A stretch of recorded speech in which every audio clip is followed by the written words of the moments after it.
Super sorry that it's really dark in here. I'm in my room and I'm just trying to put my son to sleep, and I wanted to make you a video because I thought of something at dinner that was kind of profound, so I wanted to talk about it. How many times in your life have you been told to finish your dinner? Finish your plate or you can't have dessert.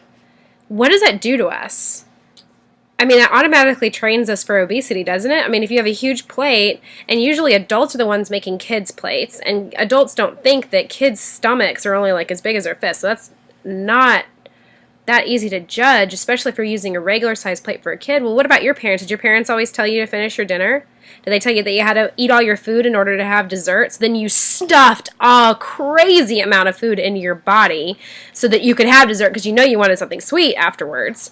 And did you ever use the excuse, well, I'm full of food, but I still have room for dessert? Well, yeah, because that goes in like a different place, I swear it does. I promise. Coming from a former fat girl, I promise it does go in a different place. But have you ever thought about that? Have you ever thought that maybe we set ourselves up for failure by telling us that we have to always finish everything on our plate instead of eat until you're almost full? And I've always heard that it takes your brain 20 minutes to register that your stomach is full too. So that's kind of scary for people that eat fast. I always ate really fast. I don't know about you, but I've also heard studies that say that people that eat faster are usually heavier because their bodies cannot respond fast enough and let them know that they're actually full.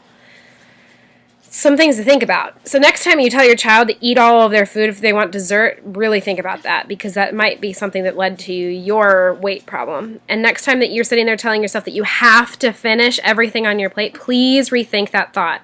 You don't have to finish everything. Just because somebody gave you a lot of food doesn't mean you have to finish it all. When you go out to a restaurant, don't try to get the most for your money. Yeah, I understand that there's a lot of people that are like, oh, I want the most bang for my buck. I want the best value meal. You know, you go and you think that you're getting a good deal at a restaurant because they give you like huge serving sizes for not a lot of money when you don't ever even eat the whole thing. Well, what if you are one of those people that eats the whole thing because your mom trained you that you needed to eat all of your meal or you're going to be in trouble? You had to sit there at the table and eat it until it was gone. It's kind of a really scary thought. So please think about that next time you're going to eat all of that food. It's really not about that. It's really not getting all of that bang for your buck because that's just setting yourself up for failure. That's setting you up to be obese. It's setting your kids up to eat way too much. Really think about serving sizes. I encourage you to go and look on the back of any package of anything that you used to eat or that you still do eat and look at what a serving size really is. You'll be shocked at how much a serving size is.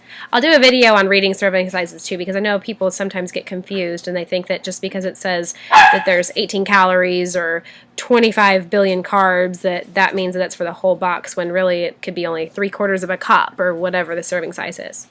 Okay, so enough rambling. I just wanted you to think about this. If you've ever been told and you were trained as a child growing up that you needed to finish everything on your plate, then please rethink that because that might have a lot to do with why you are having such a battle now. And please don't set your kids up for failure with that.